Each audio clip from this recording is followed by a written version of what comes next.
Bonjour et bienvenue à ce 4e épisode de la saison 3 du balado Femmes de terre, Femmes de tête. Je suis Catherine Rousseau. Et je suis Jessica Élie-Léonard. Et nous serons vos animatrices. Femmes de terre, Femmes de tête est présentée par les agricultrices du Québec, le réseau de référence pour le succès des agricultrices et d'une agriculture durable. Elle est également la seule organisation agricole du Québec dédiée exclusivement aux femmes du secteur agricole. Nous tenons à remercier nos partenaires Innovation Sciences Développement économique Canada ainsi que l'espace Coworking Rive-Sud, sans qui ce balado ne serait pas possible. Pour cet épisode, nous avons décidé de parler d'entreprise familiale et de retraite, mais surtout d'humain derrière les affaires. Nous aborderons ce que représente la vie après la ferme. Et pour nous accompagner dans ce sujet, nous avons fait appel à une spécialiste fondatrice de Syneraction Relève, Martine Deschamps. Depuis plus de 20 ans, Martine accompagne les entrepreneurs, des familles, des relèves partout au Québec afin de prendre les transitions plus harmonieuses, plus humaines et plus durables. Avec elle, on va parler de défis souvent invisibles lorsqu'on parle de retraite et la vie après la ferme, les émotions, les conflits, le lâcher-prise, la communication et tout ce qu'on oublie parfois lorsqu'on parle seulement de chiffres et de fiscalité. Bonjour Martine, bienvenue. Merci d'être ici aujourd'hui avec nous. Bonjour. Avant d'entrer dans le vif du sujet, peux-tu nous parler un peu de toi? Ah, ben mon Dieu. Alors, ben premièrement, retournons aux origines. Oui. Je suis d'une famille nombreuse. En fait, je suis la 7e d'une famille de 7. Je suis la toute petite dernière. Oui. D'ailleurs, je n'avais pas de prénom, moi. Quand ma mère m'amenait dans les commerces, puis elle me présentait, elle disait « Voici ma dernière. » Ah! Puis une fois dans la voiture, je dis « Maman, j'ai un prénom. » Mais je porte fièrement mon rôle de dernière. Alors donc, voilà qui je suis. Et Syneraction Relève, c'est ma deuxième carrière.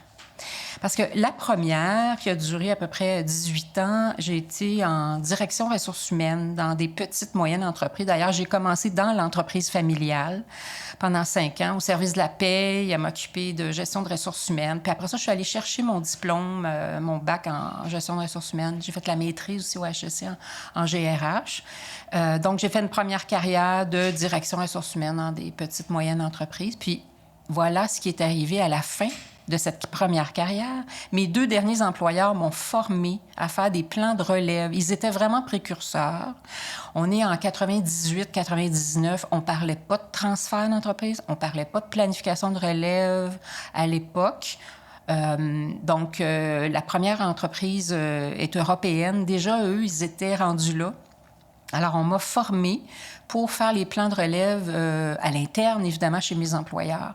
Et c'est là que j'ai vraiment découvert que c'était une spécialité en soi. Tu as eu la piqûre? Ah, mais totalement. Je disais, il faut préparer les gens à ce stade. Même si j'étais loin de ce stade de carrière-là, là, je suis dedans. Mais bon, bref, je me disais, hey, c'est vrai que c'est important de préparer cette étape importante. C'est comme tabou, moi, vie. je trouve, la retraite. Oui, parce que on parlait de la fin, en fait. Oui, c'est et c'est tellement pas la fin, c'est le début d'autre chose qui peut être tout aussi stimulant que le travail. Je vais vous en parler. Là, voilà. On ne vend pas le punch. Ben on non, vend pas le pas punch. tout de suite. Restez à l'écoute. Oui, c'est ça. Ça serait mon genre de vendre le punch. Donc, la mission de Action Relève, c'est vraiment de préparer les gens, de faire un plan d'action et la mise en œuvre de ce plan-là oui. un à un, en fait. Mais en fait, oui, on fait de la planification de la relève. On fait donc des plans de transfert. Et principalement, la majorité de nos clients sont issus du monde agricole. Mais j'allais te demander, Oui. Est-ce que c'est voulu que Syneraction soit majoritairement dans le domaine agricole? Est-ce que c'était une volonté que tu avais quand tu as bâti cette entreprise-là? Non, c'est la vie qui a fait ça. La vie, parfois, est bien organisée. Puis, alors, tu l'as pas mentionné, mais j'enseignais. est-ce que tu viens du monde agricole? L'entreprise familiale, étais-tu du monde agricole? Non, pas du Fait que tout. vraiment, Pas comme du tu dis, tout. la vie t'a amené dans Comme ça. nous, Oui, en fait. tout à fait. Oui, tout à fait. Mais on a fait le choix, mon mari et moi, de vivre en milieu agricole pendant 25 ans. On est déménagé de Longueuil à un milieu agricole. On a vécu sur un rang. Nos voisins étaient producteurs laitiers de grandes cultures. Un choix qu'on avait fait. Mais je travaillais pas encore dans l'agricole à ce moment-là. C'est après que c'est arrivé. En fait, c'est l'enseignement. Je suis devenue chargée de cours pour 2 cégeps. J'enseignais la gestion de ressources humaines, c'est mon premier métier, dans 2 programmes, le DEC et l'AEC, Attestation d'études collégiales en gestion d'entreprises agricoles. OK. Alors, mes étudiants étaient issus du monde agricole. Et c'est pendant ce temps-là que j'ai parti ma 2e carrière, donc Cinéraction Relève. Cinéraction Relève fête ce mois-ci ses 23 ans d'existence. Bon anniversaire! Ben oui, au mois de mai. J'ai parti sur cette affaire-là au mois de mai. Donc, j'ai écrit mon plan d'affaires pendant mon congé de maternité, puis après ça, ça a démarré tout doucement. Mais c'est l'enseignement qui m'a mené au monde agricole, qui m'a mené à eux. Parce que, évidemment, quand ils me demandaient « Qu'est-ce que tu fais en plus d'enseigner? » Ben, j'ai une entreprise, je donne des services en ressources humaines, du transfert. « Oh mon Dieu, tu peux-tu venir chez nous? Nous autres, le transfert, c'est dur, je parle plus à mon père, ma soeur, elle veut venir, mais je suis pas sûre. » Alors, je voyais qu'il y avait un besoin énorme au niveau de l'agricole, bien, dans d'autres secteurs économiques aussi. Mais c'est comme ça que ça a commencé. Et là, bien, je me suis fait connaître dans le milieu agricole. Puis, c'est ça, on est rendu qu'on dessert tout le Québec, là. On a même des clients jusqu'en Abitibi, là. Donc, voilà, oui. Et justement, si on rentre dans le vif du sujet, quand on pense à la retraite, à la vie après la ferme, quels sont les éléments auxquels il faut penser pour justement s'épanouir lors de notre retraite? Oui, absolument, absolument. Il y a beaucoup de choses auxquelles on a il le faut temps. penser. On a le temps. On a un balado complet pour parler de ça. Oui, tout à fait. Je suis ravie d'abord. Je veux vous remercier de m'accueillir. Je suis contente que ce ne soit plus un sujet tabou, le moment de la retraite, et qu'on en parle, parce que le mot retraite n'existera plus, d'après moi, dans quelques années, là, parce que ce que je vois, c'est que les gens ne prennent pas vraiment leur retraite. Et c'est une très bonne nouvelle. Je vais vous expliquer pourquoi. Ouais, mais moi, j'ai plein de questions. Est-ce que c'est parce que financièrement, c'est plus possible? Est-ce que c'est parce qu'on aime trop travailler? Toutes ces réponses sont bonnes. Ah. Oui, bien, c'est ça. Est-ce que je fais partie de la génération qui n'aura pas de retraite? En fait, ce qui est merveilleux, c'est qu'on va moduler notre temps de travail. Ça va se moduler, ça va se faire autrement parce qu'on va avoir décidé justement de ralentir.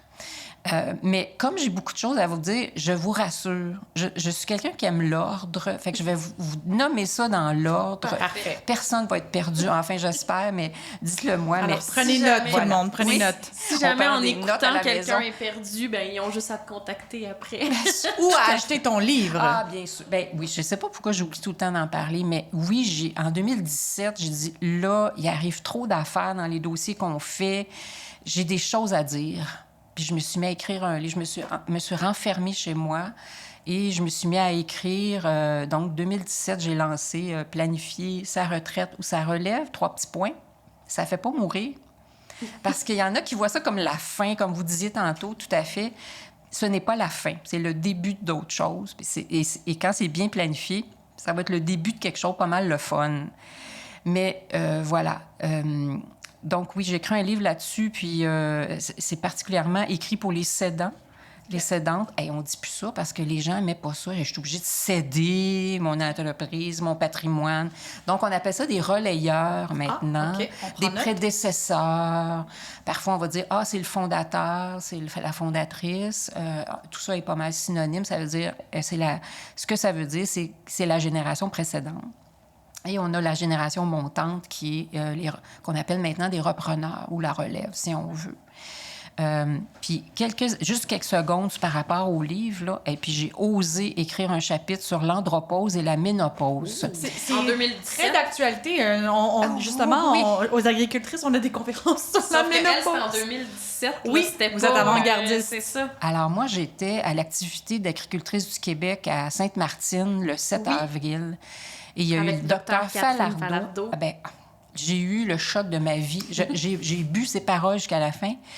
Mais là, on peut arrêter de souffrir ensemble? Mais là, ça, c'est un autre sujet. Je ne vais pas ouvrir là-dessus. Peut-être qu'on va faire un balado, justement, sur le sujet. Sur ça. Ben oui, tout à fait. Donc, oui, j'ai assisté à ça. Et il faut en parler. Donc, en 2017, mon éditeur me dit « Non, tu devrais pas faire ça. Tu n'es pas médecin. Pourquoi tu écrirais ça? » Hey, j'ai dit « Moi, là, je suis tannée de voir... » Parce que la moitié de ma clientèle, les prédécesseurs, les cédants, en fait, les relayeurs, étaient dans cette période de leur vie, dans le cycle de vie, qui est l'andropause, la ménopause, qui est quelque chose. Hein? Et puis qui dure longtemps. Là. Si on parle qu'aujourd'hui, on travaille plus longtemps parce qu'on vit plus longtemps, bien, on est ménopausé plus longtemps. Oui, et tout à fait. Et c'est le chapitre dont on me parle le plus, celui-là avec la source, les principes sources, mais ça serait un autre objet. Mais tout ça pour dire que j'ai écrit ce livre-là et quelques années plus tard, j'ai compris pourquoi je l'avais écrit. Bien, je l'ai écrit à la fin du livre, là, quand je boucle le livre, là, que je fais ma conclusion. J'écris et j'ai pleuré quand j'ai écrit ça. J'ai écrit que je venais de comprendre que mon père a eu une retraite très, très triste, très difficile. Et pourtant, il avait hâte, hein? Parce qu'il n'arrêtait pas de nous en parler, puis il parlait de ça à tout le monde. Alors, on savait qu'il allait être à la retraite parce qu'il en parlait beaucoup. Alors, une fois rendu à la retraite, moi, comme je suis la dernière de famille, j'étais encore à la maison quand il a pris sa retraite. Je ne l'avais pas quitté encore. Et là, tous les soirs, je l'entendais pleurer dans la cuisine. Ma chambre est à côté. Et ma mère disait « Mais je ne sais pas, moi non plus, Noël, qu'est-ce que t'as? » Une dépression? Post-retraite. Mm-hmm. Alors, il ne l'avait pas préparé, il ne l'avait pas planifié. La seule chose qu'il avait planifié, c'était un petit voyage. Bien, il est allé dans l'Ouest canadien avec ma mère, puis quand il parlait de sa retraite, c'était « on s'en va dans l'Ouest. Retraite, voyage. » Oui, c'est une très, très bonne idée. Pas 30 ans à voyager dans l'Ouest. Mais voilà, ça prend du budget aussi. Oui. Fait, planifier sa retraite, c'est pas juste de dire, ben moi, je vais jouer au golf, puis ça va être bien correct. Moi, faire du bénévolat. Non. J'ai trop vu de cas où ça n'avait pas suffisamment été bien planifié, à plusieurs égards dont je vais vous parler. Et là, quand ils arrivent, ils frappent à la retraite, ils frappent le mur, malheureusement. Et ça, si on peut empêcher ça, là, moi, c'est ma mission, là, et c'est pour ça que je suis contente de pouvoir en parler avec vous autres. Merci d'avoir eu l'ouverture d'ouvrir ce dossier, ce sujet-là. C'est tellement important, puis c'est important dans tous les domaines, mais en agriculture, c'est que c'est ton mode de vie. Mais voilà. C'est ça qui est d'autant plus... Exactement. Oui. C'est ça qui est d'autant plus difficile que quand tu travailles dans un bureau 9 à 5, je veux dire, c'est autre chose. Mais en agriculture, c'est ton mode de vie. Mais c'est tout à fait. 24 heures sur 24, 7 jours sur 7. C'est souvent ta résidence, c'est sur ton lieu de travail. C'est vraiment, c'est ça, c'est un mode de vie. Il y a plein de choses à réfléchir avant d'arriver au jour J. C'est très juste, mais absolument. Mais alors, qu'est-ce qu'on fait? Oui, alors, par où commencer? Exact. Comment on fait? Oui, comment on fait? Et à quel âge on commence? Bon, on va régler quelque chose tout de suite. On n'est jamais trop jeune pour penser à ce prochain stade de carrière-là. On n'est jamais trop jeune. C'est drôle parce que dans ma première job que j'avais pour payer mes études, là, j'habitais chez mes parents. Un soir, je suis arrivée, je travaillais à Montréal. Puis ils sont tellement pas fins avec moi. Je devais avoir 17-18 ans. Puis je disais à ma mère, à quel âge on prend sa retraite? Elle disait, pauvre petite fille, t'as juste 17-18 ans. Tu en as pour longtemps. Mais, oui, c'est ça, exactement. Mais c'est drôle, parce que ça m'est resté. J'étais souvent en réflexion à dire... qu'est-ce que j'aimerais faire, quelle cause j'aimerais, si c'est quelque chose qui nous... Donc, il n'est jamais trop tôt. Fait qu'on a réglé quelque chose en partant. Dès qu'on rentre sur le marché du travail, mieux vaut commencer déjà à y penser, ça même fait si bizarre c'est dans 40 à dire. Oui, absolument. Ça fait bizarre à dire, mais parce que c'est comme une graine qu'on plante, elle ne sort pas du sol tout de suite. Fait que donc, on sème des choses dans notre cerveau. Puis de dire, moi, peut-être que j'aimerais ça, voyager, mais pour des causes humanitaires, où il y en a que c'est pas leur tasse de thé non plus, là, c'est autre chose. Donc, commencer à semer ça dans notre cerveau, même si on est très actif sur le marché puis qu'on a des jeunes enfants, faut parfois partir dans la lune puis rêver et dire, puis vers quel âge? Moi, je pense que je vais ralentir. Donc, il n'est jamais trop tôt. Ça, c'est hyper important. La deuxième chose que j'aimerais vraiment déposer, c'est que nous ne sommes pas tous égaux face à envisager ce prochain stade de carrière-là. Je m'explique. Il y en a pour qui le mot retraite, là, ils ne sont pas bien avec ça. C'est synonyme de préarrangement funéraire. C'est synonyme de fin.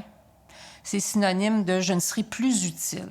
Alors, ça, en partant, il faut accueillir ça. Il y a des gens pour qui cette étape-là, ils ne veulent pas en entendre parler. C'est pas intéressant, c'est pas sexy, là, parler de retraite. Alors que d'autres, c'est tout à fait La liberté. vibrant. Oui, c'est vibrant Naturel pour aussi. eux, naturel.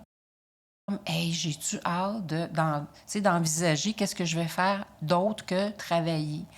Bien qu'il y ait de plus en plus de retraités qui sont très en forme, qui continuent à travailler. Hein? Mais c'est ça que je disais tantôt, c'est qu'il faut accepter que ça va se moduler, cette période-là. Mais j'aime ça de dire ça va se moduler, parce que Oui. moi, dans ton échelle, je me demandais justement, je me situe où? Oui. Puis j'ai l'impression que je suis comme dans le milieu.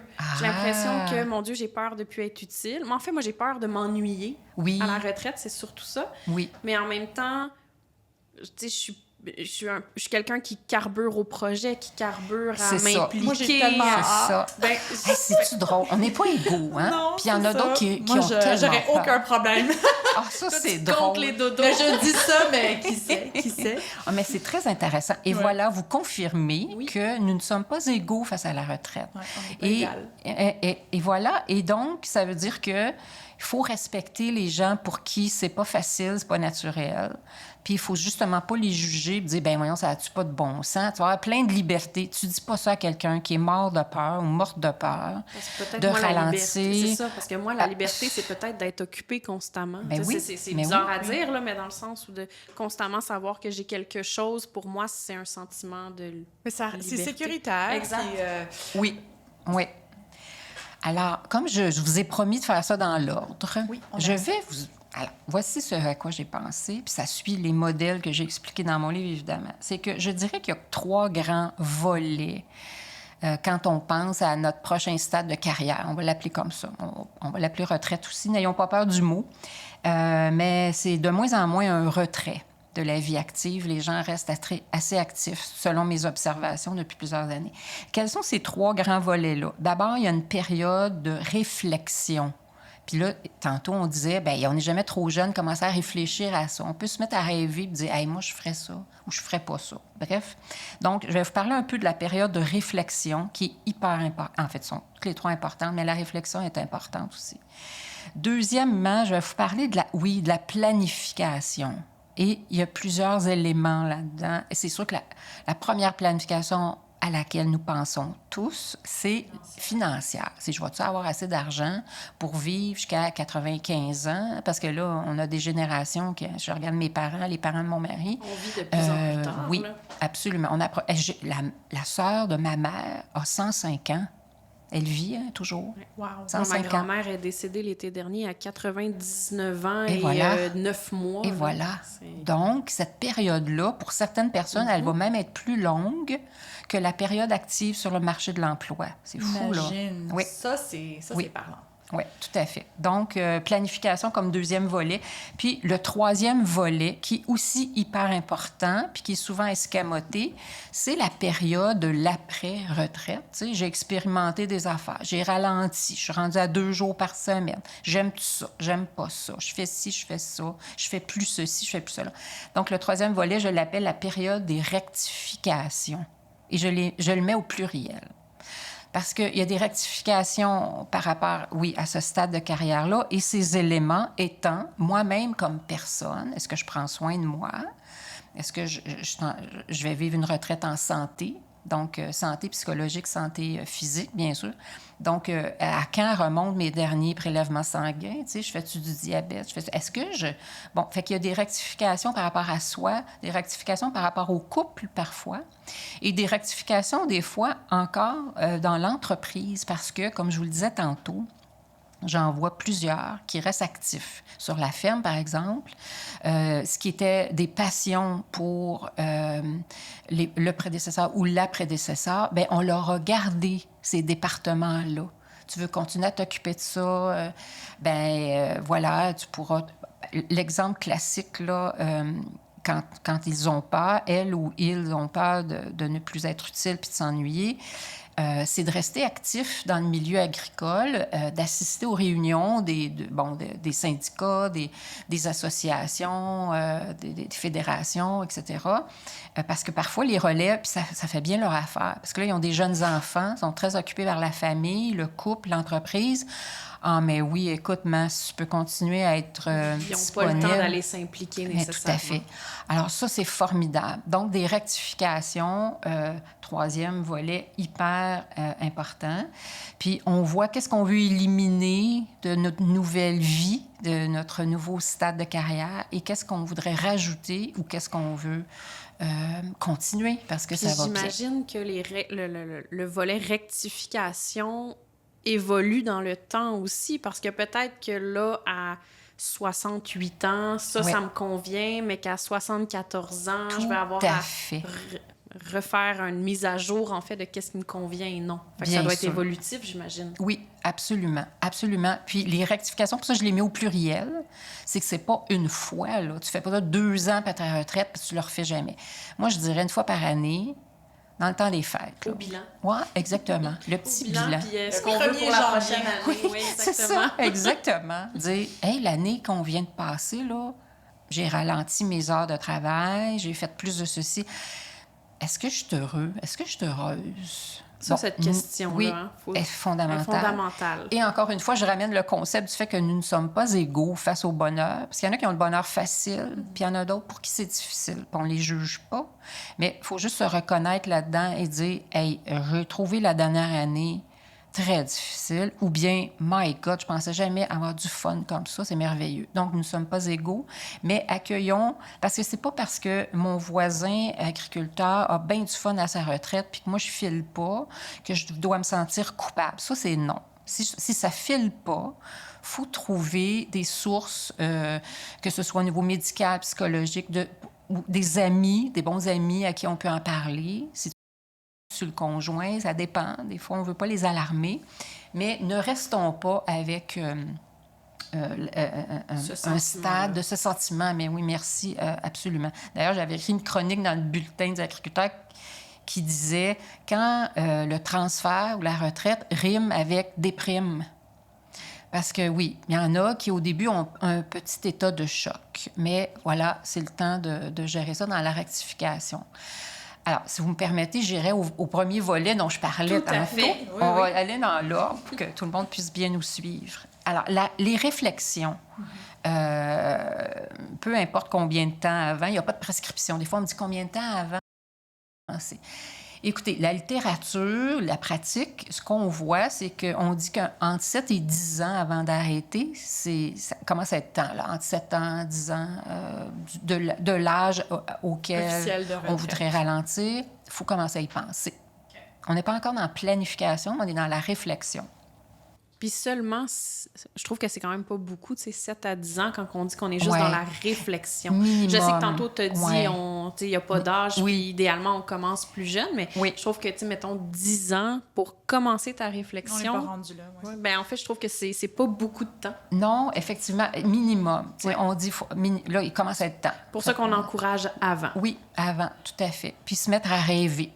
Dire, moi, j'aimerais faire ceci, j'aimerais faire cela. Alors, donc, cette planification-là, ce que j'entends souvent chez les personnes qu'on accompagne, ma collègue et moi, on entend « je me préparerai quand je serai rendue », parce qu'on leur demande quels seraient vos rêves, quels sont vos intérêts. Nous, on a un petit exercice qui s'appelle les cercles d'intérêt. Il y a des bulles avec des intérêts là-dedans, assez larges. Ça vient un âge où c'est difficile de connaître nos intérêts. Ben, tu sais, je me tourne vers Jessica parce qu'on est jeune maman, puis il me semble que quand justement t'es dans on s'oublie beaucoup, n'est-ce pas? Quand t'es dans la carrière, quand t'es parent de jeunes enfants, on dirait que tes intérêts sont difficiles à se souvenir. C'était quoi? Puis moi, ça me fait réfléchir. Je pars avec ma question, mais c'est peut-être un peu hors sujet, mais je me questionne sur le rôle des petits-enfants dans tout ça, dans ce processus, justement, de retraite, dans la planification, dans les intérêts, parce qu'on sait qu'on a d'ailleurs assisté à une conférence qui était la coalition Travail invisible, famille, proche aidance. Oui. Puis justement, il y avait une conférence qui parlait du rôle des grands-parents et la retraite. Oui. Et qu'est-ce que ça représente aujourd'hui? Puis ça disait que les grands-parents sont beaucoup plus impliqués dans la logistique et dans la vie émotionnelle de leurs petits-enfants. Absolument, je le vois. Et c'était justement toute cette... les questions autour de la retraite et les congés des grands-parents. Donc, en tout cas, ça me fait réfléchir à plein d'affaires, mais c'est sûr qu'il y en a beaucoup aussi qui veulent prendre leur retraite justement pour passer plus de temps avec leurs petits-enfants et venir en aide à leurs propres enfants. Oui. Donc, ça m'a fait... je fais le parallèle avec cette conférence. Mais c'est très juste de ton... Oui, excusez. Pas du tout. C'est tout à fait connexe à ça. Oui, bien, dans leurs intérêts, dans les bulles d'intérêt, là, il y en a une qui parle de ça. Oui, c'est ça, je me suis dit. Qu'est-ce que j'aime faire avec mes petits-enfants? Est-ce que je veux passer du temps avec mes petits-enfants? Parce qu'encore une fois, il y en a pour qui c'est pas une option. Bon, on jugera pas ça, là, mais c'est correct. Il y en a pour qui c'est pas une option. Comme le bénévolat. Hein? À un moment donné, je disais, arrêtez de nommer de bénévolat parce que c'est pas fait pour tout le monde. Moi, j'ai eu tu sais, l'agriculteur, l'agricultrice qui a mené sa ferme, là, de sa fondation jusqu'à 32 ans plus tard, qui débarque dans un... Oui, c'est ça, qui débarque dans un organisme de bénévolat puis qui dit, mon Dieu, vous n'êtes pas structuré, mais on vous structurer ça. Tu sais, quand tu as fait de la régie de troupeau, là, de 250 vaches, là, puis que là, tu vas en bénévolat, tu dis, mon Dieu, je vais les organiser. Eh bien, les organismes à but non lucratif font avec les moyens du bord mais pour tout à fait. Ils sont très dévoués, mais ils font ce qu'ils peuvent, tout le temps les bien plus sûr. structurés, justement. Donc, le bénévolat a été un choc total pour certains de nos clients, puis c'est pas fait pour tout le monde, ça, effectivement. Mais oui, la présence des petits-enfants... on en a eu un, justement, il m'a dit, ben moi, je suis rendu directeur des rendez-vous de mes petits-enfants. Fait que c'est moi qui les accompagne chez le dentiste, chez le médecin. Sa fille voyageait beaucoup, son gendre aussi. Oui, tout à fait. Donc, effectivement, oui, d'être grand-parent, c'est modulé. Moi, j'ai vu comment mes parents ont été des grands-parents. Et aujourd'hui, c'est un monde, là. En fait, c'est deux mondes, là. C'est très, très, très différent. Donc, oui, il y a de l'implication. Et c'est merveilleux parce qu'il y a des études qui montrent comment c'est bénéfique, la relation grand-parent-petit-enfant. Que c'est très, très bénéfique. C'est pas la même relation qu'avec les parents, bien sûr. Mais oui, ça en est un cercle d'intérêt, tout à fait. Donc, la planif, on rêve... on commence à penser au fait que le travail nous amène des routines. Tu sais, on a des routines le matin, c'est ceci, c'est ça. Là, l'après-midi, c'est vrai qu'une fois par mois... Puis en plus, l'agriculture, c'est annuel, c'est cyclique. Donc, on sait qu'au printemps, il y a ça que je fais, puis tu le fais pas à l'automne, ça. C'est très routinier, absolument, cyclique. Mais absolument. Il faut rester flexible. En même temps, il y a comme un cadre de la routine. Fait que faut que je commence à penser à ça. Donc, voilà pour cette étape de réflexion qui est pas trop compliquée, mais qu'il faut pas escamoter, qu'il faut faire. Le deuxième volet ou étape, là, on rentre dans la planification. Là, on commence à être proche de la date idéale du ralentissement. Les plus beaux transferts d'entreprise, et j'inclus là-dedans de préparation à la retraite que j'ai pu voir, expérimenter, c'est ceux qui sont les plus graduels. Quand ça a un effet choc, là, quand il y a une coupure drastique. Oui, ou genre, là, je suis tellement écœurée là, que je vends tout. Je suis écœurée, je prends ma retraite. Et ça, c'est tellement pas les contextes idéaux. Ça pourrait bien aller quand même, mais on les ramasse en petites boules des fois parce que c'est pas une raison pour précipiter sa retraite, par exemple, que du fait que ça va tellement mal, ça va pas bien. Et là, j'arrive à un point très important dans la planification. Il n'y a pas que la planification financière. Et comme je ne suis pas une spécialiste des chiffres, là, mais moi, je suis spécialiste de l'humain et du psychosocial, je dirais ceci, par rapport au volet financier, ça prend un ou une planificateur financier. Ça, c'est clair. Puis ça, plus tôt que tard aussi, j'imagine. Tout à fait. Qui nous connaît bien, qui connaît nos chiffres, qui sait quel placement on a, qu'est-ce qu'on a comme patrimoine, etc. Parce qu'il faut bien faire la différence entre le patrimoine individuel, de couple, et le patrimoine de l'entreprise. Alors, ces gens-là vont aider avec, bien sûr, les avocats et fiscalistes. Mais d'ailleurs, on offre, excuse-moi, on offre une heure de consultation gratuite aux agricultrices du Québec. Ah mon Dieu, avec une planificatrice. Il faut sauter là-dessus. Puis elle est spécialisée du domaine agricole. Donc, si jamais quelqu'un nous écoute puis qu'il n'y en a pas, là, sachez que les membres aux agricultrices du Québec ont accès à Absolument. Absolument. C'est très important. La seule chose que je dirais, je terminerai là-dessus par rapport à la planification financière.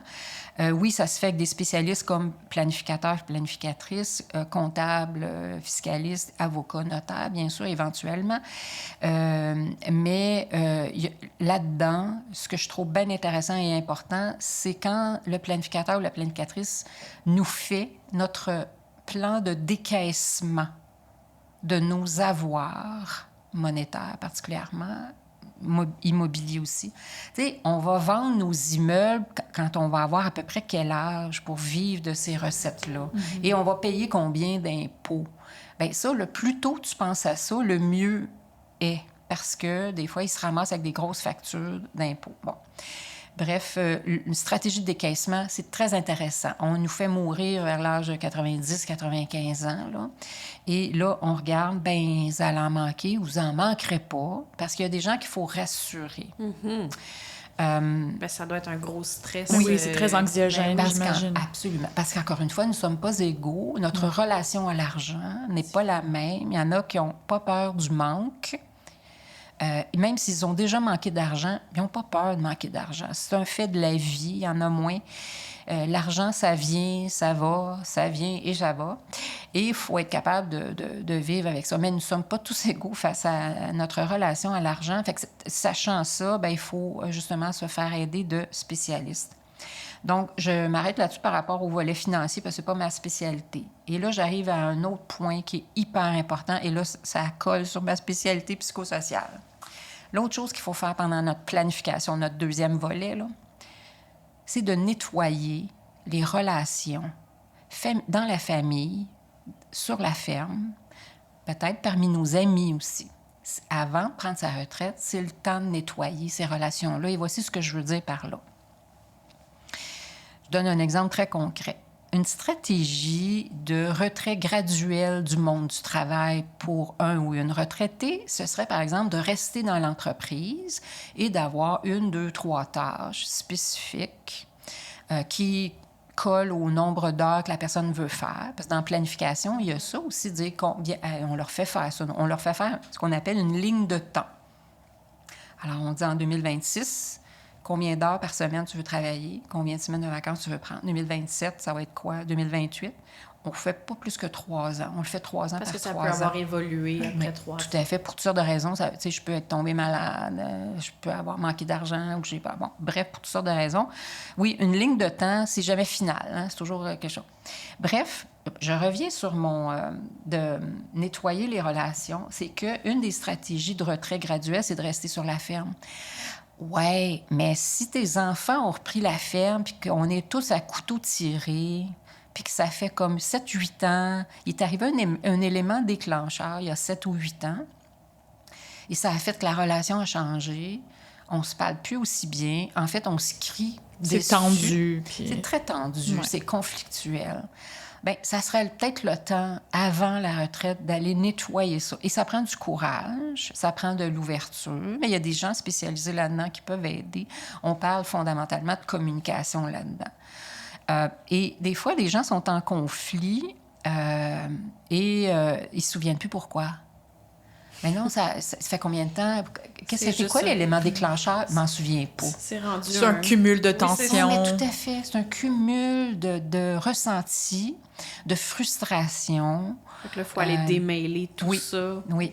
L'année dernière, ma collègue Laurence anime un webinaire pour Financement Agricole Canada, puis on a des petites questions en ligne, les gens répondent en ligne.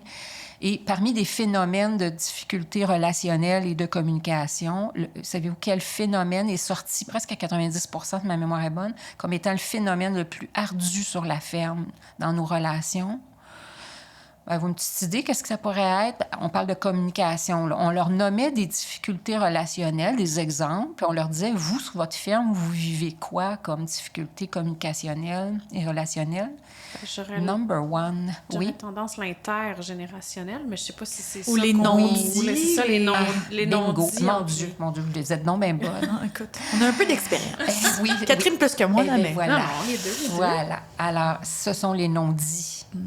Puis j'imagine qu'en différentes générations aussi, ça doit... Parce que, tu sais, Oui. mettons, une génération plus vieille qui n'avait pas tendance à parler de ses Il émotions... fallait pas. Ben c'est ça, versus une génération t'étais plus puni. jeune. Ben exact, tout à fait. on encourage à parler de ses émotions. Fait que Tout le à fait. clash doit vraiment Oui. être... Oui, les non-dits. On se le dit pas pour avoir une fausse croyance et une fausse impression que bien. en parlant pas, ça va se régler tout seul. Ça, ça c'est non, faux. non. Hein? C'est très faux. Ça s'appelle faire l'autruche. Ça. Oui. Bon, et puis on se dit, ben, j'ai pas créé de chicane en parlant pas. Ouais, mais c'est parce que si tu en avais parlé tout de suite, tu aurais créé un petit orage électrique. Bon, OK, on ferme nos fenêtres quand il y a un orage électrique, puis après ça, on les réouvre. Ça va bien, on respire. Si tu en parles tout de suite, c'est un orage électrique. Mais si tu n'en parles pas tout de suite et que ça s'accumule puis que ça crée vraiment des tensions énormes, bien, ça s'appelle maintenant un ouragan. Quand tu le réouvres 13 ans après, c'est un ouragan. Et c'est plus dévastateur. Que tu préfères? Eh bien, beaucoup plus, évidemment, qu'un petit orage électrique. Alors, qu'est-ce qu'on choisit? D'attendre l'ouragan ou d'en parler, puis oui, ça sera pas facile. Mais tu l'as dit, ça demande du courage. Ça demande du courage, puis de l'introspection, puis d'être capable de dire, c'est vrai que j'ai pas aidé la situation, d'être capable de dire, excuse-moi, puis... Être capable de reconnaître ses torts. Mais oui, d'écouter, absolument. puis être capable de reconnaître et ses d'être torts écouté aussi, ça va dans les deux sens. Oui. Alors, nettoyer la relation parce que je vois que c'est une belle opportunité de pouvoir rester dans l'entreprise, mais pour ça, il faut que les relations soient bonnes. Si les relations sont pas bonnes, c'est pas une bonne idée de rester. Parce que si la relève espère juste que tu t'en ailles... C'est pas le fun. Non, c'est ça. C'est pas le Là, fun. tout devient tendu dans tes répliques, dans tes questions. T'as comme mon une Dieu, frustration, comme un à fait. nuage noir au-dessus de ta tête. Mais oui, absolument, absolument. Donc, nettoyer là ou les relations, ça peut être aussi avec mon conjoint ou ma conjointe, parce que nous avons des couples en difficulté quand arrive le moment de la pré-retraite ou de la retraite. Là, c'est difficile là, comme couple. Ce qu'on voit comme phénomène, c'est que souvent, ce qu'on réalise, c'est que ce qui unit ce couple-là et qui les stimule, ce sont les projets sur la ferme. Et là, quand tu te retires de ton élément de stimulation, ton levier de motivation, ta ferme, là, tu te retires de ça tranquillement, comme couple, si c'est que l'entreprise qui faisait que tu étais un couple, il va falloir travailler, là. Fait que ça... J'imagine qu'il y a des cas de divorce et séparation rendus à la retraite. Oui, ça doit quand même... Je ne vais pas dire fréquent, je ne veux pas être pessimiste, mais ça doit quand même se voir... Oui, j'ai pas de statistiques, mais en 22 ans, oui, j'en ai vu. Ouais. Et souvent, c'est ça, c'est qu'on a réalisé que finalement, ce qui tenait le couple, puis ça a été un couple heureux, là, c'était l'entreprise, le projet d'entreprise. C'est comme quand les enfants quittent aussi, Mais j'imagine, dans le monde non agricole. Très, très bon point, parce que c'est le même phénomène que le syndrome du nid vide. Le nid étant l'entreprise et ses projets, il est vide. Alors, ce n'est pas des enfants là, qui sont partis, mais ce sont les projets dans l'entreprise. Donc, il faut nettoyer notre relation puis se demander comme couple avant que la retraite arrive, de dire, « Hey, nous, qu'est-ce qui nous tient? Qu'est-ce qui nous lie? Est-ce que ce n'est que notre entreprise ou c'est vraiment des affinités que nous avons autres que le travail? » Ça, c'est hyper important. Et ça rentre dans mon élément de nettoyer les relations. Puis ça peut être des relations aussi avec nos amis. Tu sais, ça fait longtemps que je n'ai pas vu tel ami. Puis c'est vrai qu'on s'était laissé bizarrement. C'est le temps de nettoyer ça avant d'arriver à la retraite. Puis de dire, regarde, je t'aime assez, puis je te considère assez pour vouloir regarder notre relation. Donc, cet élément-là est souvent oublié, on n'en parle pas, mais c'est important de nettoyer toutes les relations avec nos enfants. Je me permets une toute petite parenthèse. Dans les familles, en affaires ou pas en affaires, j'ai entendu un conférencier, Jean-Axel Jung, à Bruxelles en 2017, l'année que j'ai écrit mon livre. Il explique, puis il donne une conférence dans un élément, une activité créée par des avocats. Je trouvais ça tellement cool. Il parlait de retraite, puis de transmission d'entreprise, tout ça. Il lui dit, « Hey, dans les familles, là, nous n'avons pas tous les mêmes affinités avec nos enfants, nos frères, nos sœurs. Moi, j'ai 6 frères et sœurs, j'ai pas toutes les mêmes affinités avec mes frères et sœurs. C'est tellement Il y en a que ça vrai. passe pas, puis il y en a que ça passe. Bref, je ne partirai pas en voyage nécessairement. Et là, il dit, et faites attention de bien différencier les affinités versus l'amour, parce que parfois, qu'il entendait, lui, dans sa pratique, puis c'est vrai, on l'avait entendu, nous autres aussi, que nous, on parle de ça, là, au début du processus, là, c'est que c'est pas parce que j'ai moins d'affinité avec un de mes 3 enfants que je l'aime moins, mais selon l'enfant, sa perception, c'est que mon père m'aime moins, ma mère m'aime moins, je vois bien qu'il s'entend mieux que ma sœur ou mon frère. Alors, ne mélangeons pas l'amour et les affinités, c'est pas la même affaire. L'amour, ça se mesure pas. Les affinités, oui. Intéressant. J'ai 0 sur 5 d'affinité avec tel enfant, on s'entend pas, mais je l'aime, par exemple. Et ça, il faut faire la différence. Je ferme ma parenthèse sur ça, la Une différence. excellente parenthèse. Oui. Là, moi, j'ai... Applicable à n'importe quel domaine ou contexte. Tout à fait. Ça aussi, c'est un aspect dont on nous parle souvent après. Alors, j'ai fini pour cet aspect-là de nettoyer les relations. Je suis toujours dans le deuxième volet de planification, là. Il faut aussi planifier le fait que le travail amène des routines, on en parlait tantôt, nous amène des repères aussi. Tu sais, moi, je sais que quand je vais à cette réunion-là, je retrouve Claude puis Suzanne, puis j'ai mes repères, puis j'ai mes gens repères. Puis... Donc, il faut commencer à penser non seulement à d'autres intérêts qu'on a, mais d'autres repères qu'on pourrait créer et bâtir dans la période de planification avant d'arriver au jour J. Et je terminerai dans ce volet-là de planification, c'est d'examiner de près la pyramide de Maslow.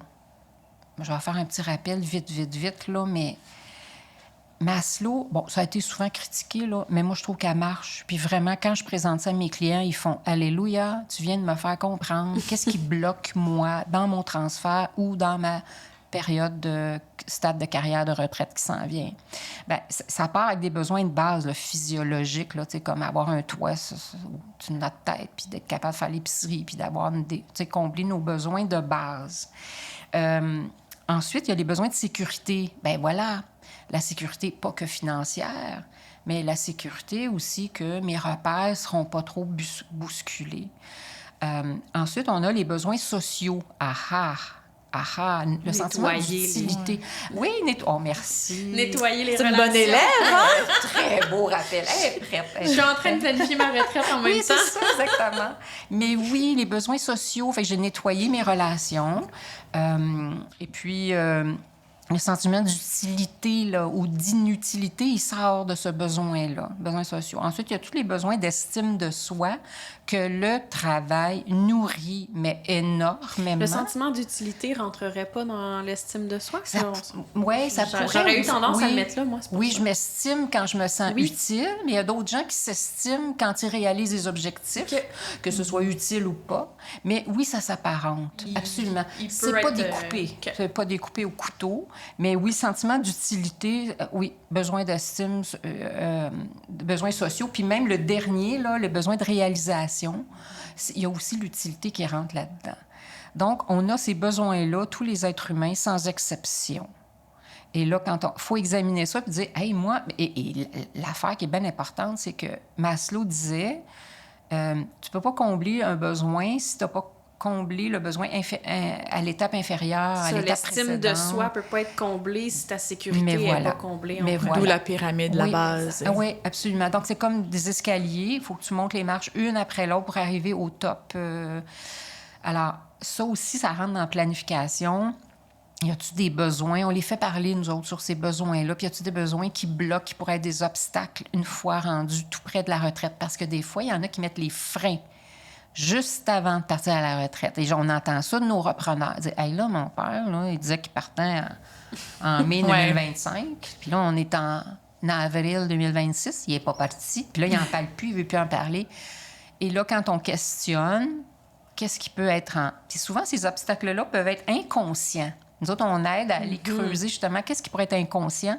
Et ça, c'est un des outils. Quand on leur montre la pyramide de Maslow puis tous les besoins, je leur dis, entre 0 et 5, chacun des besoins, les 5 strates là, de besoins, je leur demande de mesurer 0 à 5. 0, là, c'est pas comblé. Bingo. Bien souvent, on va mettre le doigt dessus. L'insécurité financière, souvent, va sortir l'inutilité. Et là, je leur fais... J'ai appris les réappropriations dans une formation. Et là, je leur fais réapproprier. Je suis inutile et c'est très bon. Puis là, ils font « Urk! » Pas capable de dire ça. Mais non, mais c'est ça. Il faut intégrer pour être capable de faire la paix avec cette partie-là. Ça se peut que des fois, vous allez être inutile. Mais c'est très bon d'être inutile parfois. Non? Oui, non. Donc, là, ils apprivoisent que c'est pas la fin du monde s'il y a une journée dans la semaine où je sens que j'ai rien foutu. Mais c'est OK. Ça, c'est difficile. Oui. Mais oui, parce que nous sommes dans un monde de performance. Ben oui, on valorise d'instantanéité. tellement la performance. Ben oui, puis de répondre rapidement aux besoins de nos enfants, aux besoins du voisin.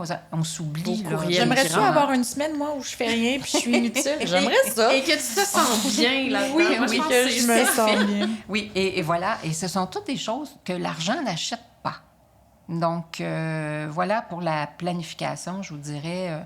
Il y a plein de petits éléments financiers, mais aussi personnels, individuels à réfléchir. Et finalement, quand arrive le jour J, c'est merveilleux, n'est-ce pas? Moi, je propose aussi, on a perdu ça, je trouve, en Occident, de faire un rituel de passage. Même si on ne quitte pas totalement l'entreprise, de faire un rituel, de dire, là, il y a un passage. J'étais à temps plein sur la ferme, mais là, je vais y être à temps très partiel. On peut-tu faire un... Bon, moi, je suis une party animal, là. C'est J'étais curieuse Nous de aussi. t'entendre sur les rituels. Nous aussi. Est-ce que ça implique du champagne? Oui, Génial, on embarque. C'est nos genres de rituels. On sera là. Oui, c'est- absolument. Absolument. Alors, écoutez, je trouve qu'on a perdu ça. Donc, de faire une Hein? certaine célébration. Oui. En fait, on dit c'est rituel, mais ça peut être une certaine célébration. Célébration. quelque chose de un petit symbolique. party. Mais il faut que ce soit symbolique. Puis, il faut qu'il y ait un auditoire. Oui. C'est ça, c'est pas Parce moi que tout seul tu dans te mon commets, salon et à voilà. boire du champagne. Ah non, exactement. OK, Ça, c'est pas un rituel. Parfait. Non. Ça, c'est un petit party one-on-one.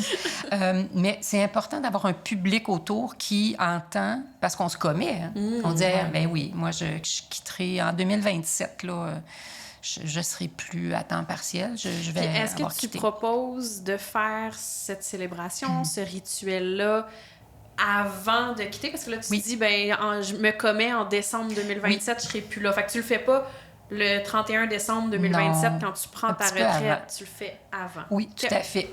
Mais récemment, on a animé un rituel pour une très belle famille agricole. Ils avaient invité toute la famille. Ils ont décoré une grange pour nous accueillir. Alors moi, j'ai animé le rituel. Je suis allée suivre une formation là-dedans. Et c'était un peu après que le papa et la maman avaient transféré leur connaissance, le pouvoir, évidemment, aux enfants. Et ça, c'était le fun parce que c'était 3 générations.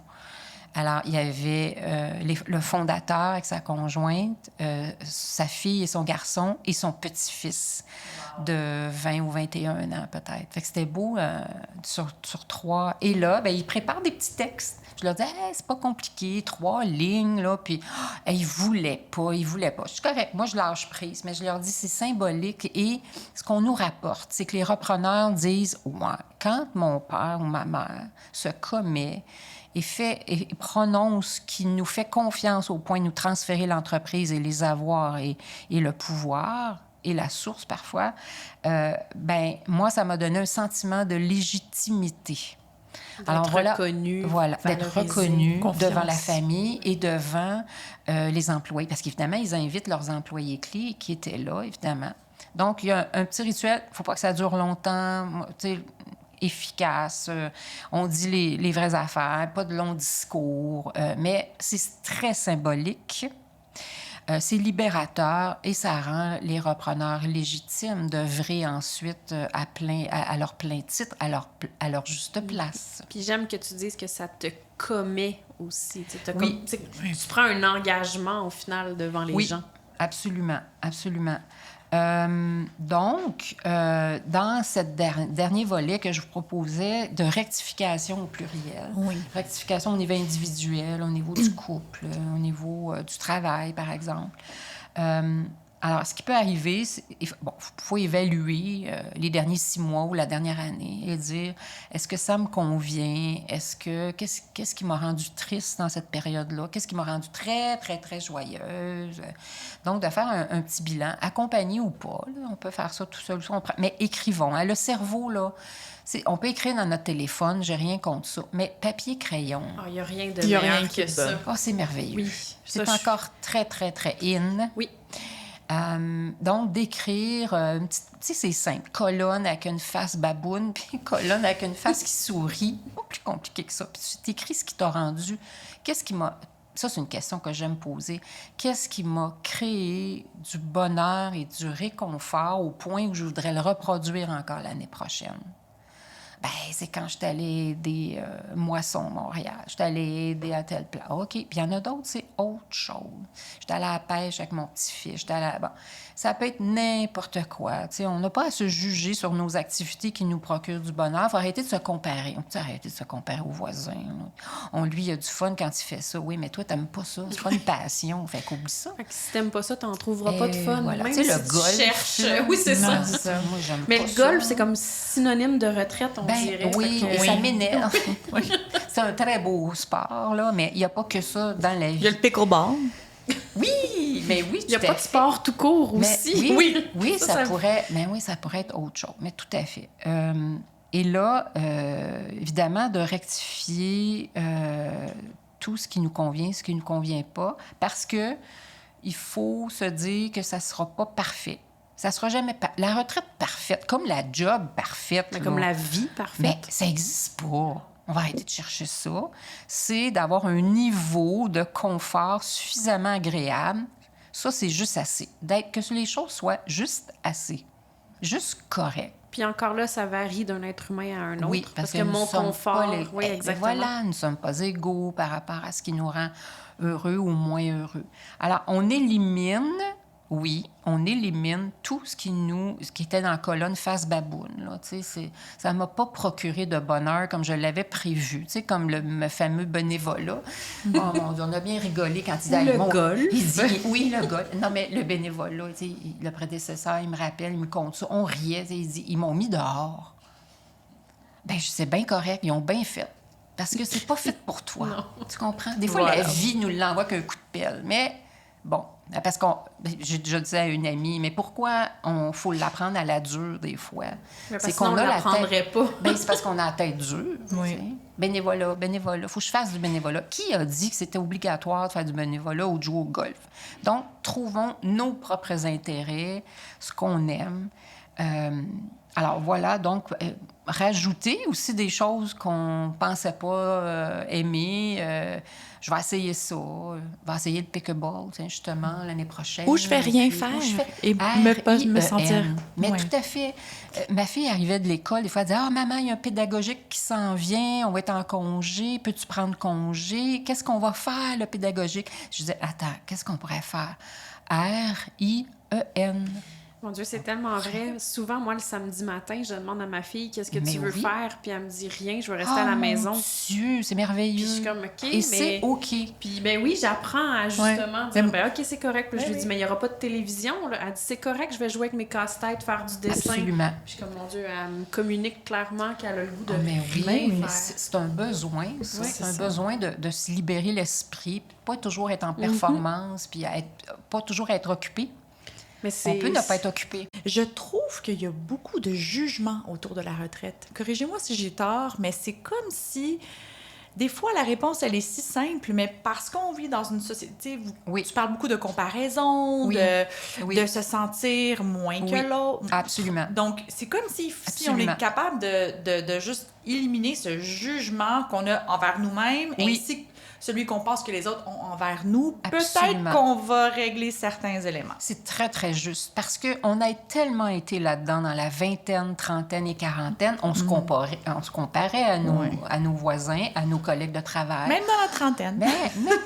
Mais oui. Alors, on a tellement vécu ça dans d'autres cycles de vie précédents, dans la vingtaine, trentaine, quarantaine, que là, rendu cinquantaine, soixantaine, 70 ans, on n'a plus de temps à perdre avec lui a ça, moi je l'ai pas. Puis c'est bien correct. Lui, il aime ça. Elle aime ça, faire ça. Moi, j'aime pas ça. Elle, elle tripe sur ses petits-enfants. Moi, je les aime, mais... J'ai pas envie de les avoir. J'ai pas l'énergie, j'ai pas la force. Mais voilà. Et arrêter, justement, de juger les autres et de se juger, au point de départ, de se juger soi-même, tu sais, et que je suis égoïste. Là, l'égoïsme, on va arrêter, là. C'est parce qu'il y a des gens qui pensent que penser à soi, prendre soin de soi, aller voir son médecin puis se prendre soin de soi, c'est être égoïste. Mais voyons, pas du tout. C'est pas ça que ça veut dire, là. Donc, le danger de s'oublier, ça a des répercussions énormes. Ça crée des gens très frustrés. Hein. Souvent, quand j'ai des clients ou des clientes assez frustrés en s'en allant vers ce stade de carrière-là, on travaille le volet des frustrations dans la jeunesse, à l'adolescence, à la vie adulte, en couple. Et c'est une accumulation souvent. Donc, on n'a plus le luxe d'être dans la performance, la comparaison. Rendu à 50 ans, là, on peut-tu commencer à vivre, arrêter de courir, pas performer, puis dire « Hey, ça, là, je l'ai pas en tout. Hey, je suis pas bon là-dedans, je suis pas bonne là-dedans. » Puis dire « C'est OK d'être pas bon là-dedans. Moi, le golf, j'aime pas ça. C'est OK. » Le bénévolat, j'aime pas ça. On me dit quoi faire. Mais oui, et c'est OK. C'est OK. Fait que oui, on peut-tu lâcher prise sur nos performances? Ça fait partie des rectifications aussi, j'imagine, de changer d'idée. Oui. Ah, mais il faut changer d'idée. Il faut changer d'idée en vieillissant, là. Il faut dire à un moment donné, bon, là, moi, lâcher prise, là, je le vois bien que ça, je l'ai pas. Puis ça crée du stress. Ça me crée du stress. Je suis pas parlable pendant 2 jours quand j'essaye de faire ça. Oui. Alors, les rectifications au pluriel, c'est jamais fini. Il faut faire ça une fois par 6 mois, une fois par année, de regarder qu'est-ce qui me convient. Et voilà la phrase clé. Ça ne me convient plus. Et ça peut être des relations qui ne me conviennent plus. T'sais, on peut avoir des amis qui nous tirent du jus, qui nous prennent notre énergie, qui nous la tirent vers le bas au lieu de la remonter. Eh bien, d'avoir le courage de dire à une amie, « Garde, notre relation, je t'en ai déjà parlé, ça n'a pas donné fruit, notre relation ne me convient pas. » Ne me sert plus, non. Oui. Est-ce que, je suis curieuse, est-ce que vous voyez les différences entre les hommes et les femmes, justement dans cette période-là? Est-ce que il y a des différences majeures? Un peu. Je vous dirais que les besoins fondamentaux, qu'on soit un homme, une femme, c'est assez semblable. Je vois autant d'insécurité financière chez des femmes que je peux le voir chez des hommes. Je dirais peut-être... parfois, la créativité parce qu'on les fait travailler sur des projets avant le jour J. Parce que je l'ai dit tantôt, la pire erreur, c'est de se dire hey, je me créerai des projets, des activités, des intérêts. Quand je serai rendue à la retraite, je vais avoir le temps. Quand on me répond ça, je fais non, erreur. Il faut avoir des projets avant le jour J. Donc... est-ce que tu conseilles qu'on les ait commencés aussi, ces projets-là? Ça faut les démarrer. Okay. Oui, il faut mettre une première étape. Pour s'inscrire à quelque chose. Oui, pour que ça se concrétise. Moi, j'ai eu un client à un moment donné qui m'a dit, je vais souvent à Cuba, j'aime beaucoup le peuple cubain, je veux partir une fondation là-bas, je veux partir un organisme, quelque chose. Parfait. Première étape, tu sais, qu'est-ce que tu vas faire comme première étape? Puis là, il avait trouvé un avocat qui connaissait bien la structure à Cuba. Puis pour partir juridiquement... Fait qu'il avait déjà entamé les premières étapes. Oui, il ne fera pas avant 2-3 ans. Mais et pendant que tu travailles là-dessus, bingo, voici ce qui se passe dans notre cerveau. C'est que le cerveau décroche du travail. Il raccroche, c'est un autre chemin neuronal. Il se raccroche à une passion. Ça crée de l'énergie qui est différente. Puis là, la personne a fait comme, mon Dieu, créer ce projet-là me crée plus d'énergie et de fun que mon travail en ce moment. Donc, ça vient graduellement et naturellement, dans le fond, se voilà, placer. c'est ça le secret. Mais, on a le secret. Oui, voilà. Mais à différence homme-femme, des fois, c'est justement de se projeter dans le futur, créativité par rapport à qu'est-ce que vous aimeriez faire. Bien, rien, je ne sais pas. OK, pensez-y, je vais vous donner des cercles d'intérêt. Regardez, y a quelque chose là-dedans? Des fois, c'est long à démarrer avant d'être... De pouvoir Alors se que d'autres, projeter. là, surfent là-dessus. Ils en ont plein de projets, ils ont plein d'idées. Ils auraient besoin de 3 vies. Un peu comme Jeannette Bertrand qui dit qu'elle aurait besoin de je ne sais pas combien de vies pour faire tout ce qu'elle veut Elle faire. est bien partie, en tout cas. Eh, mon Dieu, c'est notre modèle. On espère être en santé quand même jusque-là. Oui, absolument. Moi, je trouve ça super intéressant. Puis tout ce que tu dis depuis le début, je suis comme... Mais il me semble que c'est toutes des choses qu'on devrait appliquer, pas juste pour notre retraite, tu sais, dans Oui. le quotidien de notre vie. Je veux dire, connaître ses intérêts, savoir qu'est-ce qui me procure du bonheur, nettoyer mes relations. Absolument. Tu sais, Oui. on l'aborde là en ce moment au niveau de la retraite, mais depuis tantôt, je t'écoute, Martine, puis je suis comme, mais mon Dieu, mais on devrait faire ça C'est vrai. dans ça- notre vie en général, Mais peu c'est importe sain, le stade en fait. où on C'est est. sain. C'est vrai. C'est vrai. ça. Et ça nous préparerait, je pense, hypothèse, pour avoir une petite recherche faite là-dessus, ça nous préparerait probablement mieux au prochain stade de carrière Oui. où on ralentit. Bien, moi, quand j'ai fait mon bac en ressources humaines, on avait des cours de psycho, là, puis on voyait ça, les cycles de vie, les stades de carrière. Puis là, ils disaient, ah oui, il arrive à un âge où tu as moins d'énergie. Puis, la fatigue est plus présente, on change psychologiquement. Moi, je regardais ça, mais je disais, non, pas moi. Moi, ça m'arrivera pas. Hey, quand elle a frappé à cinquantaine, là, elle a fait, humilité 101, t'es là-dedans, toi aussi, là. Donc, oui, ça nous préparerait peut-être plus sereinement au prochain stade, là, si tu t'es pas oublié toutes ces années-là. S'oublier, c'est très dangereux. Ben, c'est que c'est Très difficile de dangereux. se retrouver une fois que tu t'es oublié. Puis, dépendamment loin comment Ouais. tu t'es oublié, ça Absolument. peut être encore Ah, mais oui. plus difficile. Ah, tu t'en souviens même plus. Ben C'était non, quoi tes exact. passions? C'est ça, quand on pose la question, mais qu'est-ce que vous aimiez quand vous étiez adolescent, là, entre 15 et 20 ans? C'était quoi vos passions? Mais je me souviens plus, je sais pas. Puis là, quand on creuse, j'aimais bien le curling. Ouais, OK. Puis au point où vous vouloir rejouer, je n'avais pas pensé à ça. Alors, le travail, les jeunes enfants, la famille, le couple fait qu'on s'oublie. Beaucoup. Oui, Moi, je me le suis fait souvent. demander l'année dernière, il y a 1 an exactement, je me suis fait poser la question, OK, mais t'es qui, Catherine, au-delà d'être la professionnelle, la maman, la conjointe? Tu aimes Oui. quoi? Et j'étais incapable de répondre. Absolument. Incapable. Puis Absolument. ça m'a terrifiée. Oui. Je me disais, oh mon Dieu, OK, je suis en train de me perdre. Là. Ouais. Moi, j'observe aussi Ouais. dans mon groupe d'amis, les hommes ont souvent des hobbies, comme on permettez-moi l'expression. Je ne sais Ouais. pas c'est quoi le... Ouais. Des passe-temps. Des passe-temps Ouais. très spécifiques. Oui. Tandis que nous, les femmes, quand je pose la question à moi-même et à mes amis, D'aller peut pas manger, répondre. d'aller Aller au manger le restaurant. vendredi soir avec une Mais on- amie pendant 2 heures. justement, c'est dans C'est cet vrai. esprit de s'oublier. Mais je pense que Oui. vous, ton approche, c'est vraiment dans une posture de prévention et de réflexion Oui. pour justement pas arriver à ce stade-là. Oui. Non, absolument, parce que j'ai vu mon père, j'ai entendu, mais je m'en suis pas mêlée, de ma chambre, je faisais mes devoirs, là, puis j'entendais mon père pleurer en cuisine, assis dans la chaise berçante, à pas savoir ce qu'il y avait. Et ma mère savait pas. Elle disait, je sais pas moi non plus qu'est-ce que t'as. Ça, j'ai dit, si je peux en sauver 1, 2, 3, c'est bien correct. Puis j'ai réalisé que c'était pour ça que j'avais voulu en parler dans un livre. Oui, prévenir. Prévenir cette période, ce stade de carrière-là qui est tout aussi important que notre vie active sur le marché de l'emploi, qui est tout aussi important de par sa longévité. Vous savez, on va être longtemps dans cette période-là. On l'espère. Puis on ne la planifie pas. On va y penser c'est à vrai. minuit moins 5. C'est vrai dès qu'on est jeune, on nous demande tu veux faire quoi dans la vie. Ouais. On va aux études pour entamer notre carrière. Oui. Tu sais, tout est focusé sur tu vas faire quoi dans la vie, Oui. mais on pense pas à tu vas Au faire après. quoi après Oui, ta qu'est-ce que tu vas période faire à de la carrière. retraite? Ah, moi, j'ai plein d'idées. On là, jamais...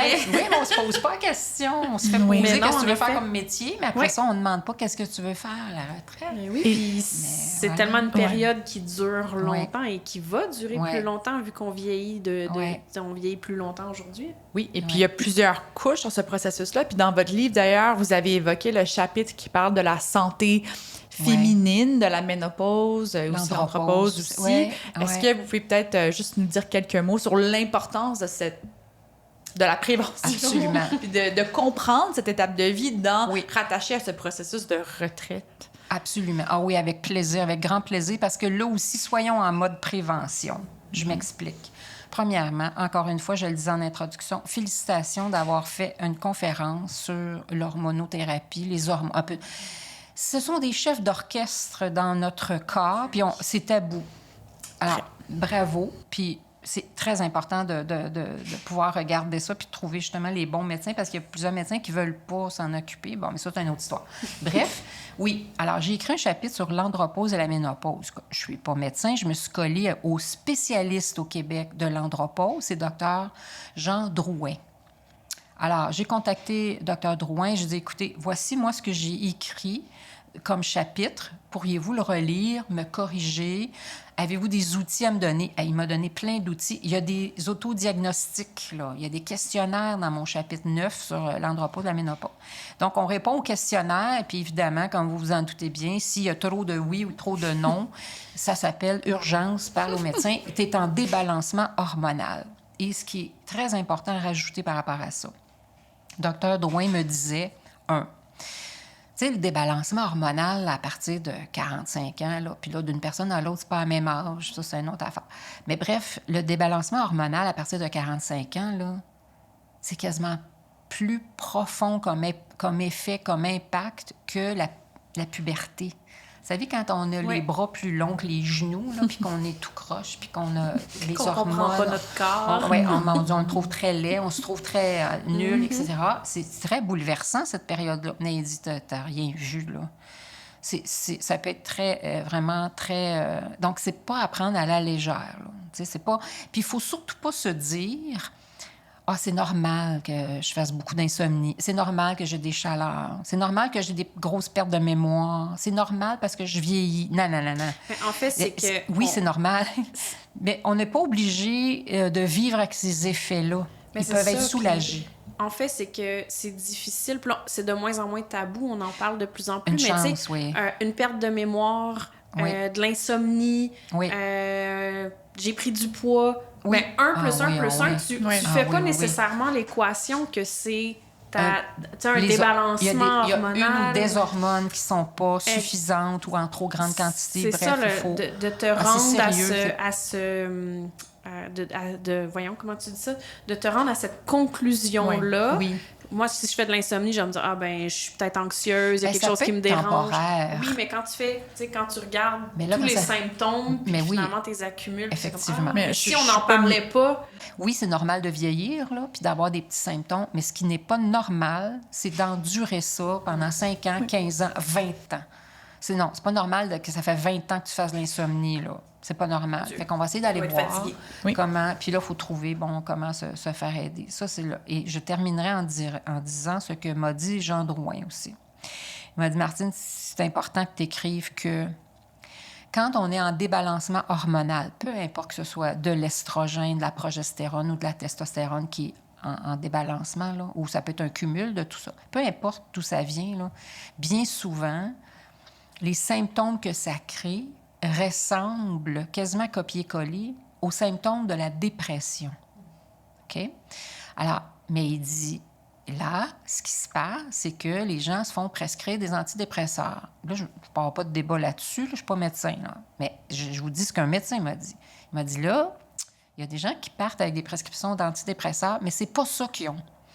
Ils sont pas en dépression. Ils sont bien tannés d'avoir tous les symptômes. Ils sont en débalancement. Et là, le point, il dit, c'est que quand tu prends des antidépresseurs puis que c'est pas ça que tu as, tu accentues tes symptômes. Prise de poids. Oui, et tu vas moins bien. Ah, tu vas vraiment moins bien. Et je raconte l'histoire... Ça t'accentue ta dépression. Mais ton mal-être. Oui, c'est ça, ton sentiment. Oui, parce que si on te prescrit des antidépresseurs trop rapidement, puis que c'est pas vraiment ça que tu as, puis ça peut être ça, mais si c'est un débalancement hormonal, bien là, tu n'as pas le bon médicament pour les phénomènes que tu as. Donc, c'est important de faire mesurer ça. Puis effectivement, ce ne sont pas tous les médecins qui veulent le faire, mais ça, c'est un autre débat. Trouvons quelqu'un qui peut le faire pour puis nous aider là-dedans. Mais j'espère que ça va changer dans les prochaines années parce qu'on en parle de plus en plus, on sensibilise de plus en plus les femmes et de plus en plus jeunes aussi parce que tu as mentionné Mme Falardeau, le docteur Falardeau. Oui. Puis elle disait... que tu sais, c'est à partir de 35 ans qu'on commence à sentir les premiers symptômes, qu'on peut commencer à sentir. En fait, c'est pas tout le monde. Mais, tu sais, moi, je suis dans la fin de la trentaine, puis j'ai commencé à en sentir, puis je me fais toujours dire, ben non, mais t'es ben trop jeune. Mais tu sais, de justement... Ben non, exactement. Puis d'enlever ce préjugé-là, stéréotype, je sais pas comment le nommer, mais de justement, tu sais, de sensibiliser que non, ça se pourrait qu'à partir de 35 ans, tu commences à en sentir. Puis comme on est tous différents, mais ça se pourrait que moi, je les sente à un plus haut niveau, par exemple, que toi, Jessica, qui sent peut-être pas. Donc, non, on n'est pas égaux face à l'andropause, à la ménopause. J'avais une petite image dans mon livre, j'ai mis un tracteur dans mon livre, puis je disais, vous faites changer l'huile 1 à 2 fois par année. Vous faites tout l'entretien de vos machineries, mais vous, votre mécanique à vous, j'ai pas le temps d'aller chez le médecin. Mais tu as le temps de faire l'après. Je disais, non, c'est pas vrai, faites pas ça, hein, vous. C'est un petit peu sarcastique. Non, mais en fait, ça démontre que nous avons tous intérêt à lire votre livre, que nous soyons dans le domaine agricole ou pas. Ouais. Donc, fort intéressant. Puis un sujet, d'abord un chapitre sur la santé féminine, c'est vraiment... Vous êtes avant-gardiste. Parce qu'en 2017, oui. Mais inspiré par la souffrance. Si on peut réduire la souffrance à tous égards, merveilleux. Ouais. Et peut-être dans une perspective de conclusion, on se pose la question, quelles sont les erreurs les plus fréquentes que vous observez après 20 ans d'expérience? Oui, c'est le fun de justement les ramener ensemble. Je les ai nommés de façon dispersée. Oui. Ramenons-les. C'est de dire, non, pose-moi pas de questions sur mes intérêts, mes hobbies. Puis moi, je suis occupée, là, je travaille qu'à 75 heures par semaine. Je ferai ça quand je serai à la retraite. Ça, c'est l'erreur fatale. Ça prend au moins un projet, tant mieux s'il y en a 2, 3, avant d'arriver au jour J du prochain stade de carrière qui est la retraite. Okay. Donc, il faut prendre le temps de se projeter dans le futur. Ça aussi, on n'a pas bien appris ça, de se projeter dans le futur. Ça, c'est l'erreur numéro 1, c'est de dire je m'inquiéterai de mon temps libre. Quand je serai à la retraite, là, je vais avoir le temps de le faire. Je vais gérer ça plus tard. Oui, il est malheureusement trop tard, dans plusieurs cas, à mon avis. Ça, c'est l'erreur numéro 1 qu'on entend souvent. Et de penser que, moi, 55, je suis trop jeune, hein? Penser à ça, puis, mon Dieu, non, pas vraiment. Moi qui ai posé cette question-là à 17, 18 ans, ma mère. Oui. Découragée, qu'on me traitait pas bien au travail. Mais bon, bref, il n'est jamais trop tôt pour commencer à se projeter dans le futur, puis rêver. Prendre le temps de rêver. Puis nos rêves, il faut qu'ils se concrétisent en projet. Fait que ça nous prend un projet. N'est pas juste blablabla, là, oui, j'aimerais faire ça. Non, mais c'est écrit noir sur blanc. C'est quoi la première étape? Comme mon agriculteur qui a commencé à regarder comment, au niveau juridique, il pourrait concrétiser son projet à Cuba, par exemple. Donc, il faut aller dans le concret le plus possible. Examiner sa relation à l'argent aussi. Si on est dans la peur du manque, d'aller comprendre qu'est-ce qu'il y a en arrière de ça. Parce que l'argent est un objet neutre. Ça devrait être neutre, l'argent. En fait, c'est un objet neutre, mais sur lequel on projette beaucoup de peur. Oh non, je ne peux pas partir mon projet, ça ne marchera pas, ou j'ai pas assez d'argent pour faire ça. Mais si tu attends d'avoir le bon montant pour partir ton projet, tu ne partiras jamais. Il faut partir à un moment donné de quelque chose. Et quand on démarre et qu'on a mis du cœur là-dedans, souvent le cash arrive. Mais il faut que le cœur précède l'affaire. Donc, d'être capable de se projeter et de ne pas se sentir égoïste, de penser à soi et de se faire un plan. Là, l'égoïsme, là, ça suffit. Là, c'est pas ça, l'égoïsme. C'est pas ça du tout. C'est vraiment prendre soin de soi, ne pas s'oublier et se projeter dans le futur.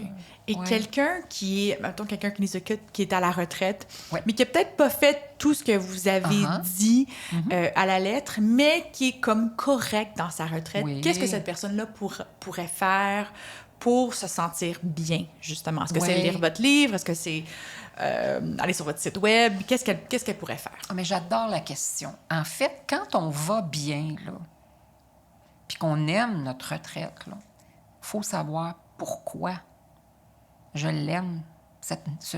pourquoi je l'aime, ce nouveau stade de carrière-là? Qu'est-ce qu'il y a dedans qui fait que je l'aime? Ou qu'est-ce qui n'est plus présent dans ma vie qui fait que j'aime cette nouvelle vie-là? C'est important de ne pas être sur le pilote automatique.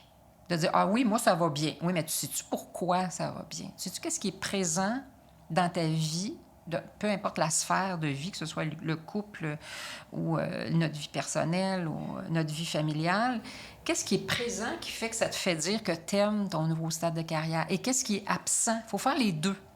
Il faut vraiment aller dans les polarités. Qu'est-ce qui fait que j'aime ça? Et qu'est-ce qui fait qu'il n'est pas là, qui fait que j'aime ça? Donc, ce que je ne voulais plus dans ma vie puis que j'ai éliminé, qui fait donc que je trouve ma retraite intéressante, il ne faut pas que je la laisse réentrer dans ma vie, ça. Par exemple, si je prends pitié de quelqu'un ou je me trouve égoïste, là, je vais réintégrer cet aspect-là que je n'aimais plus.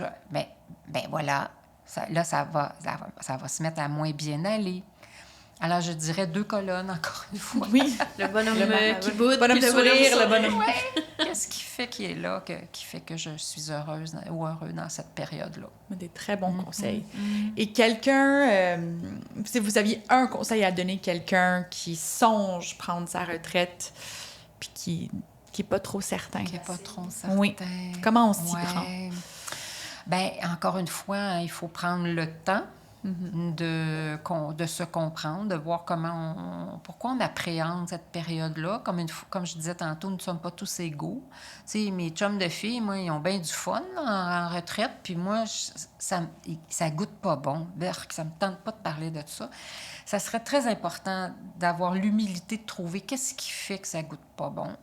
Pas pour se juger, pour se comprendre. Mais pour se comprendre et être en connaissance de cause. Ah, c'est ça, moi. Et parfois, l'outil de la pyramide de Maslow met le doigt sur un ou des éléments qui fait que j'appréhende cette période-là, où je veux certainement pas en entendre parler.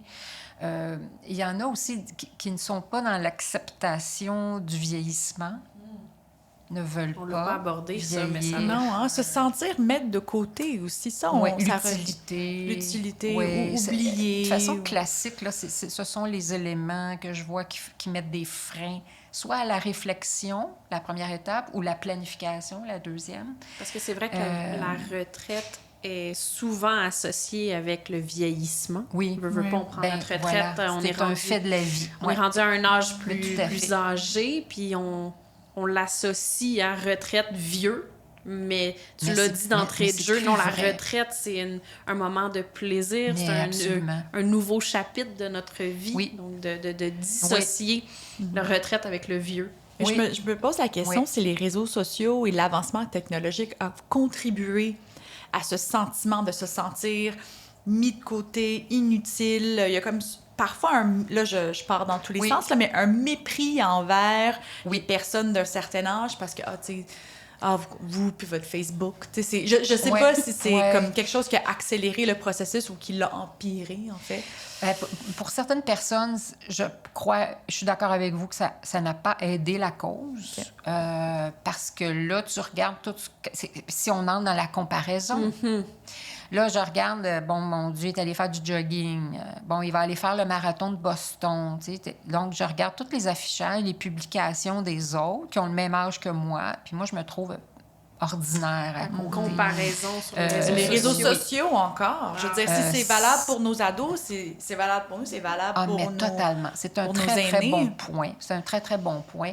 Puis, c'est ça, tu sais, il y a des gens qui peuvent mettre bien des publications, mais des fois, je leur dis, mais si vous posiez quelques questions de base, ils ne sont pas nécessairement heureux sur tous les aspects. Vous êtes heureux, pas heureuse? Alors, de publier ou pas, ça change-tu votre bonheur? C'est facile de publier quelque chose qui paraît parfait, mais que dans le fond, c'est le chaos en arrière de toi. Je sais pas s'il y a une étude qui a été faite justement sur l'estime de soi, la confiance, la retraite, puis les réseaux sociaux. Il y a des chercheurs qui nous je crois que ça existe. Oui, OK, je vais corriger je crois que ça existe. Je me demande si c'est pas Harvard qui a fait quelque chose là-dessus.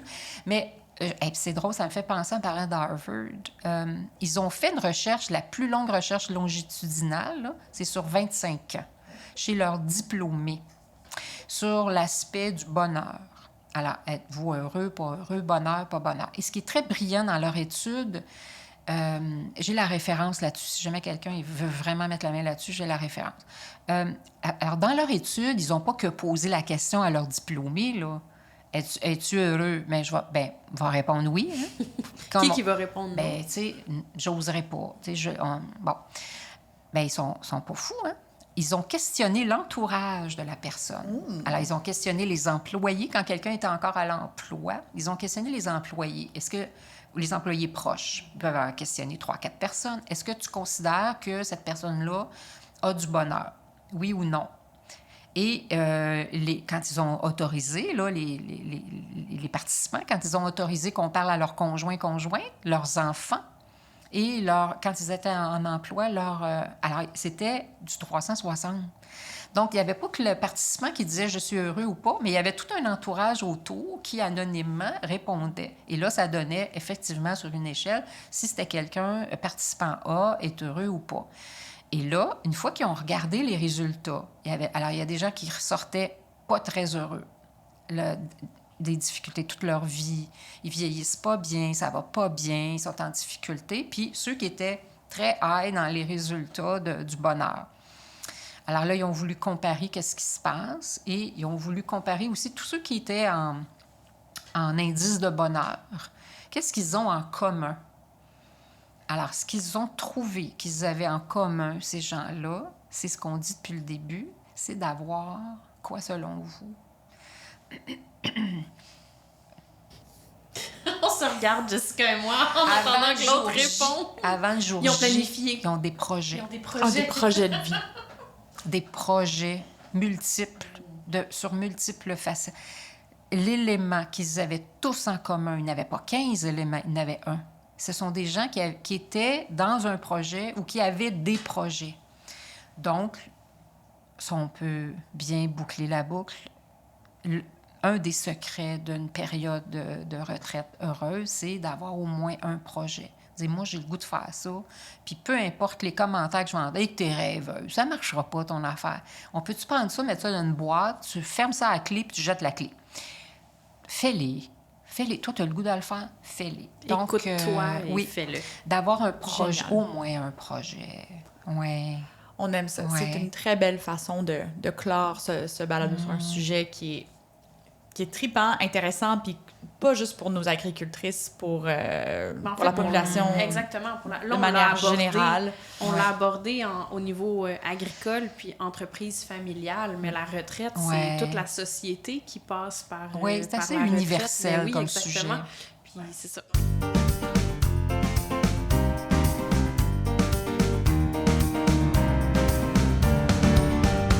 Donc, il y a vie après la ferme, il y a belle vie après la ferme, il faut juste se projeter, se préparer. Travailler un petit peu sur Exact. ça. Moi, je retiens rêver. Tu l'as mentionné beaucoup. Oui. Puis Moi, je c'est venu, retiens projet de vie. Donc oui. rêver Donc, oui. et d'avoir des projets, Oui. de les accomplir. Bon, excellent. J'aime l'idée aussi de faire un bilan aux 6 mois annuellement sur justement c'est quoi mes intérêts, qu'est-ce qui me rend heureux, qu'est-ce qui me qu'est-ce procure que je sors, oui, c'est ça, qu'est-ce qui me qu'est-ce que procure je laisse. Ouais. pas de bonheur. Génial. Donc, si les gens veulent en connaître plus, ils peuvent se procurer votre livre qui s'intitule « Planifier sa retraite » ou « sa relève ». Donc, merci beaucoup, Martine Deschamps. Ça m'a fut fait fort plaisir. intéressant. Merci à vous deux. Ça a été vraiment chouette. Très Me passer agréable. dans mon salon, ça a été vraiment C'est ce qu'on plaisant. voulait. C'était exactement Merci. le but. Merci. Merci beaucoup.